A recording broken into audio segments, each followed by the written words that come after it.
सो hi everyone, welcome back. मेरा नाम है कृतिका और यहाँ पर हम लोग हिमाचल जी के कवर कर रहे हैं आने वाले एचएस 2023 के प्रीलिम्स के लिए। ये बलोखरा 2.0 सीरीज़ है, ये सिर्फ प्रीलिम फोकस्ड है और इसमें आज हम कवर करने वाले हैं ग्लेशियर्स इन हिमाचल। अभी हिमाचल में हमने ज्योग्राफी सेंस कवर की है। आपने देखा कि हिमाचल में बड़ी सारी नदियाँ बहती हैं और इनको फीड करने वाले हैं कुछ ग्लेशियर्स। कितने ग्लेशियर्स हैं ये नहीं कहा जा सकता। ये बहुत सारी स्टडीज़ जो हैं, कोई 2000 बताती है, कोई 800 बताती हैं, क्योंकि ये ग्लेशियर्स हैं, मेल्ट भी कर रहे हैं, अभी टुकड़े भी इनके हो चुके हैं। लेकिन इनके सबसे पहले जो सवाल आते हैं वो आते हैं इनके नामों पे, ये कौन सी वैलीज़ में है और फिर जो है मेजर इनकी कॉन्सेंट्रेशन कहाँ कहाँ पर है। हमने सिंस नदियाँ ऑलरेडी पढ़ ली हैं, माउंटेन रेंजेस भी पढ़ ली हैं, तो आपको उससे भी आइडिया हो जाएगा। पहले तो मैं रिवर्स ही ड्रॉ कर लेती हूँ। देखो, यमुना यहाँ से ऐसे करके आती है, फिर हम लोग बात करते हैं सतलुज की, जो यहाँ से ऐसे एंटर करती है, ऐसे करके बहती है और फिर बिलासपुर से बाहर निकल जाती है। फिर देखते हैं हम लोग ब्यास कुल्लू में से बहती है, ऐसे करके आती है और ये ऐसे करके निकल जाती है बाहर। फिर आ गई रावी यहाँ से ऐसे बड़ा बंगाल एरिया से राइज करती है, चंबा के बीच में से ऐसे निकल जाती है। एंड देन आ गई हमारी चेनाब रिवर, तो वो आती है बारालाचा पास से भागा, चंद्रा और चेनाब। अब सबसे पहले समझना है कि ये बहुत सारा पानी कैरी करती हैं और क्या है, इनके आसपास बहुत सारे ग्लेशियर्स हैं। स्पेसिफिकली वो हैं आपकी जितनी भी माउंटेन रेंजेस हैं उनमें। माउंटेन रेंजेस कैसे हैं? ये हो गए शिवालिक्स, ये हो गए ट्रांस हिमालयस। इसमें फिर आती है ग्रेटर हिमालयन रेंज ऐसे ऐसे जाती है, यहाँ जैसे से ऊपर को निकल जाती है और यहाँ से ऐसे करके चली जाती है आपकी कौन सी, पीर पंजाल। ऐसे ये है पीर पंजाल और फिर बीच में से धौलाधार है वो ऐसे। ठीक है, तो सबसे पहले अब देख सकते हो इन्हीं रेंजेस में पीर पंजाल और जो ग्रेटर हिमालयन रेंज है, यहाँ पे सबसे ज़्यादा ग्लेशियर्स हमें मिलते हैं। हिमाचल का जो सबसे बड़ा ग्लेशियर है उसका नाम है बड़ा शिगरी ग्लेशियर और वो है यहाँ जैसे। ठीक है, लोकेशन जो है इससे बड़ा हेल्प मिलेगा आपको बाद में। इसी के सामने छोटा शिगरी ग्लेशियर भी है। शिगरी ग्लेशियर को कहा जाता है लोकल लैंग्वेज में। और हिमाचल में 4, यहाँ पे 3 लिखी है, इसको ऐड कर लेना है, 4 मेजर कंसेंट्रेशंस हमें मिलती हैं ग्लेशियर्स की। तो सबसे पहली तो हम लोग देख ही रहे हैं यहाँ पे, ये आ गई आपका बड़ा बंगाल का एरिया। कांगड़ा का जो बड़ा बंगाल का एरिया है यहाँ पे मेजर कंसेंट्रेशन है। दूसरी आती है लाहौल और स्पीति, जहाँ पे मिलते हैं वहाँ जैसे, क्योंकि नीचे जो है आपका ये ग्रेटर हिमालयन रेंज है और बेसिकली पीर पंजाल जहाँ पे अलग हो रही है ग्रेटर हिमालयन रेंज से, उस सैंडविच जैसे के बीच में ढेर सारे ग्लेशियर्स हैं। फिर आ जाते हैं नीचे जो एक इम्पॉर्टेंट जंक्शन है कुल्लू का, शिमला का और मंडी, ये आपके किन्नौर का, तो यहाँ पे। और फिर आता है एक ये वाला एरिया, इसको चौथा ऐड करना है, ये है बारालाचा पास वाला एरिया। तो क्योंकि ये ट्रांस हिमालयज हैं तो यहाँ पे ढेर सारे ग्लेशियर्स होते हैं। ठीक है, तो एक एक करके इनको हम देखेंगे। लेकिन आगे बढ़ने से पहले इसकी जो ये सीरीज़ चल रही है, इसकी प्लेलिस्ट अलग से बनी हुई है, इसको सब्सक्राइब कर लेना है। कोई भी जो टॉपिक है उसको मिस नहीं करना है, एक बार एटलीस्ट ज़रूर देखिएगा, या फिर जो है अपना नोट्स हैं उसको ज़रूर एक बार जाइएगा उससे। नोट्स जैसा मैंने बताया था आपको, वो मिलते हैं आपको हमारी मोबाइल एप्लीकेशन पे। इन 2 कोर्सेज़ में से किसी भी एक में जा सकते हो, उसमें फ्री रिसोर्सेज नाम के फोल्डर से इसको डाउनलोड करके प्रिंट आउट निकलवा के पढ़ना है। साथ साथ में जो एक्स्ट्रा चीज़ें बता रही हूँ उनको जो है ऐड करना है। ये जो टेस्ट सीरीज़ है, as all of you said, इसमें मैंने 5 टेस्ट फुल लेंथ और डाल दिए हैं आपकी हेल्प के लिए, क्योंकि 5 ऑलरेडी थे, 5 कम लग रहे थे आपको, अभी 10 हो चुके हैं, तो उनको परफॉर्म ज़रूर कीजिएगा। और जो है सेक्शनल वाइज टेस्ट वो भी यहाँ पर अवेलेबल है। तो चलिए शुरुआत करते हैं हम लोग। ये हमने देख लिया कि 4 मेजर कंसंट्रेशंस हैं। फिर आती है वैलीज़, कौन सी वैली में कौन सा ग्लेशियर है। ढेर सारे ग्लेशियर्स हैं हमारे पास में। इनफैक्ट लाहौल में इतने ग्लेशियर्स हैं, इसको वैली ऑफ ग्लेशियर भी कहा है। फैक्ट आ जाता है, याद करना है किसने कहा, एंड्रयू विल्सन ने कहा। उनकी किताब का नाम है अबोर्ड ऑफ गॉड, तो इस बुक में उन्होंने लाहौल को वैली ऑफ ग्लेशियर्स कहा है।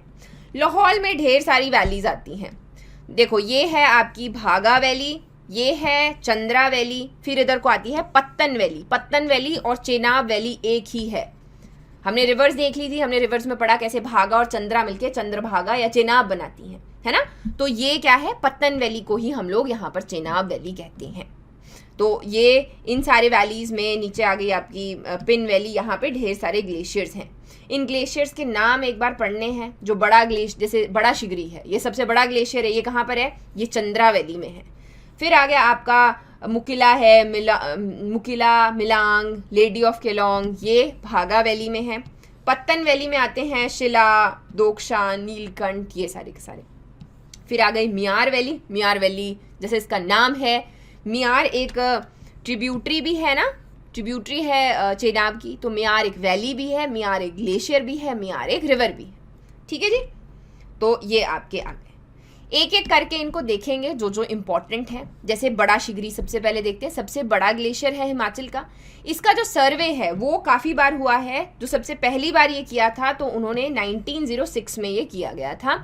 कौन कौन थे? एक थे एच वॉकर और एक थे EH पास्को। तो ये दोनों थे जियोलॉजिकल सर्वे ऑफ इंडिया से जिन्होंने सबसे पहली बार इसका सर्वे यहाँ पर किया। अब बोला जाता है कि यहाँ जैसे ये आपका है, यहाँ जैसे ये है और ये काफ़ी बड़ा ग्लेशियर था। एक हैवक आया यहाँ पे, या जो भी आपकी टेक्टोनिक एक्टिविटी हुई होगी उसमें से एक छोटा ग्लेशियर अलग हो गया। वो ग्लेशियर जो है उसका नाम है चंद्रा ग्लेशियर। और उसी दौरान जब ये सब हुआ 1936 में, वहाँ पे चंद्रताल लेक बनी थी। तो चंद्रताल लेक जो है 1936 में बनी है, ऐसा कुछ जगह जो है कहा जाता है। बहुत सारे लोग जो हैं यहाँ पे स्पोर्ट्स के जो शौकीन है या इस तरीके का एडवेंचर करना चाहते हैं, वो यूजुअली टाइम टू टाइम यहाँ पे इसको स्केल करते हैं। जैसे 58 में स्टेफन आए थे, 70 में आपके मेजर बलजीत सिंह आए थे। नेक्स्ट आ गया गेफांग ग्लेशियर। ये तो देवता का नाम है, उनके जो लोकल देवता हैं गेफांग। इनफैक्ट जो ये बैनर है इनका, इसके तले बहुत सारे वॉर्स लाहौल में हुए हैं। अब फैक्ट क्या याद रखना है, अच्छे से याद करके जाना है, वो है कि गेफांग को मैटरहॉर्न इन स्विट्जरलैंड उसकी तरह भी कहा जाता है, मैटरहॉर्न। मैटरहॉर्न क्या है? जो स्विट्जरलैंड है वहाँ पे एक पीक है, ये है मैटरहॉर्न। इसका शेप जो है कुछ इस तरीके से है। तो जो ये गेफांग ग्लेशियर है ये भी उसकी तरह दिखता है। पर अब एक किताब में लिखा हुआ है तो याद रखना है कि मैटरहॉर्न की तरह जो स्विट्जरलैंड की पीक है उसकी तरह हिमाचल का कौन सा ग्लेशियर दिखता है, तो वो दिखता है गेफांग ग्लेशियर। और क्या कहा जाता है इसको? कहा जाता है मणि महेश ऑफ लाहौल। तो मणि महेश, लाहौल का मणि महेश इसको कहते हैं। फिर यहाँ पे गेफांग देवता जो है उनका टेम्पल भी बना हुआ है। नेक्स्ट हम लोग जाते हैं चंद्रा ग्लेशियर। इसके बारे में मैंने बताया, चंद्रा जो ग्लेशियर है ये माना जाता है बड़ा शिगरी से ही अलग हुआ और उसी दौरान जो है चंद्रताल बनी। फिर आ गया भागा ग्लेशियर। तो भागा वैली में भागा ग्लेशियर भी वहाँ पर है जो कि फीड करता है भागा रिवर को। फिर आ गया लेडी ऑफ केलोंग। ये कौन सी वैली में है? ये है भागा वैली में। अब ऐसा लगता है, ऐसा रिफ्लेक्शन इसमें पड़ता है जैसे कोई औरत जो है वो अपने पीठ के ऊपर बोझा ढो रही है या लेके जा रही है। अभी अच्छे से नहीं दिख रहा, कभी कभी अच्छे से दिखता है, तो इसी के लिए हम इसको लेडी ऑफ केलोंग भी बोलते हैं। और ये जो नाम है वो किसने दिया? तो इसको जो ये नाम है ये दिया था लेडी एलाशिंग डे ने। एलाशिंग डे जो भी इनका नाम है, इन्होंने ये नाम दिया था यहाँ पर, और इसको जो है जियोलॉजिकल सर्वे ने लेडी ऑफ केलोंग यहाँ पे कह दिया। फिर आया आपका मुकिला ग्लेशियर, मियार ग्लेशियर। मुकिला ग्लेशियर भागा वैली में है, मियार ग्लेशियर मियार वैली में है।